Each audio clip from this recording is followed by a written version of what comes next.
The Essex Riviera, what's not to like? No seaside saucier than Clacton. It was here 3 years ago, but the great UKIP revolution that was to transform British politics took fire. It's like being second row, isn't it? But now, with their great policy of Brexit in train, you've got to ask, what's the point of UKIP existing? In the Brexit referendum last year, Clacton raised its middle finger to the European Union. The Space Invaders from Brussels got zapped here. It is one of the most pro-Brexit towns in Britain. We must be a party for all Britain and all Britons. Its former MP, Douglas Carswell, stood down after UKIP donor Aaron Banks said he would run against him. Will Clacton vote UKIP this time? They've done their job. There's no point to them now. They've done their job. Would you voted for UKIP last time? I did, yes, and I voted mainly for Douglas Carswell and the Brexit.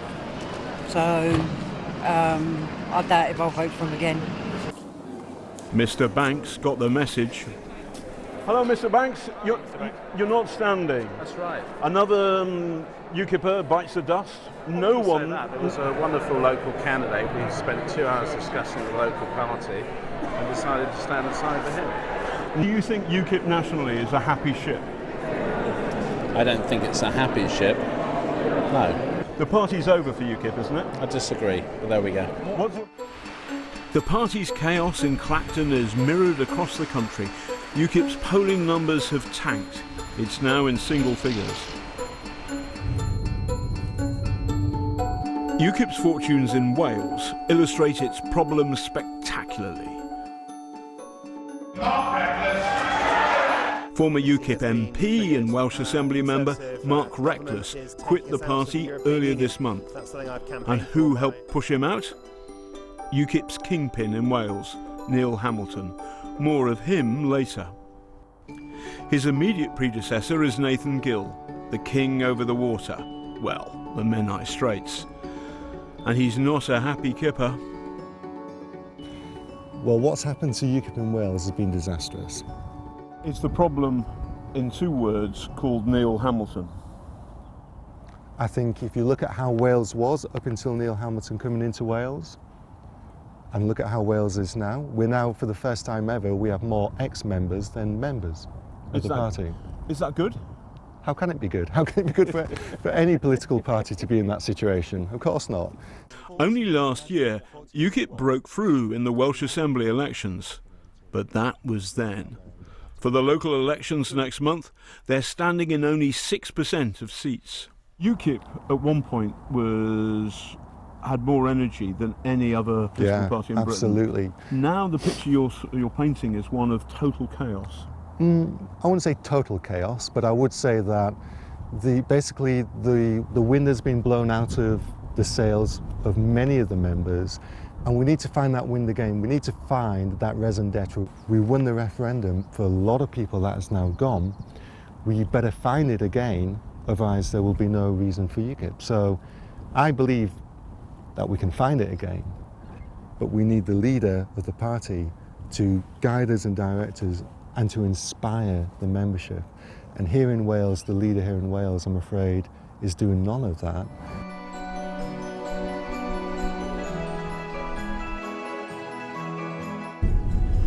The challenge for UKIP is that they've lost their great charismatic leader.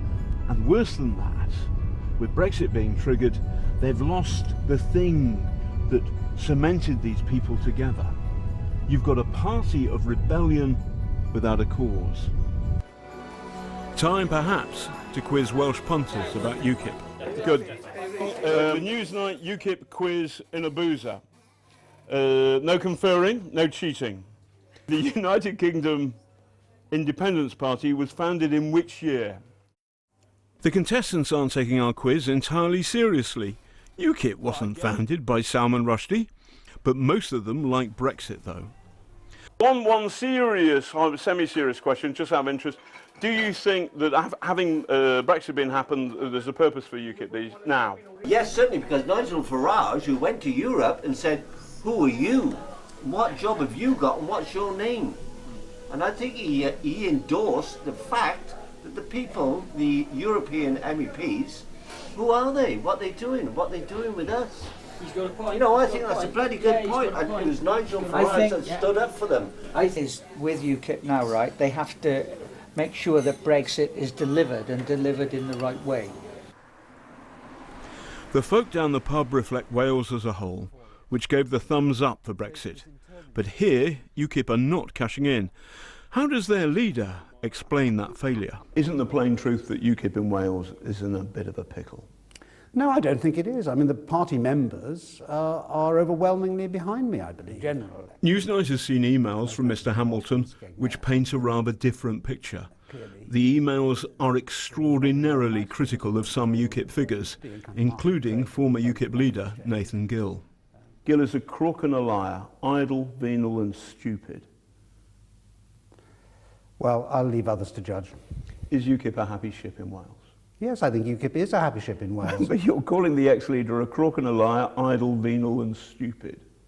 Well, he's the one who can't cope with the consequences of democracy. We've lost one or two people who were perhaps the cause of some unhappiness. And I think we're a pretty united bunch, actually. Mr Gill told Newsnight, Mr Hamilton's claims are as baseless as they are abusive.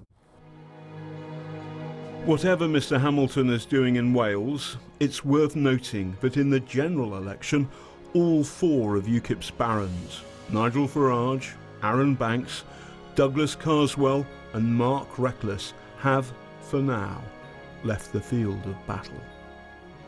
UKIP, to be fair, has changed the course of British history. But its future, well, some people think that's in the past.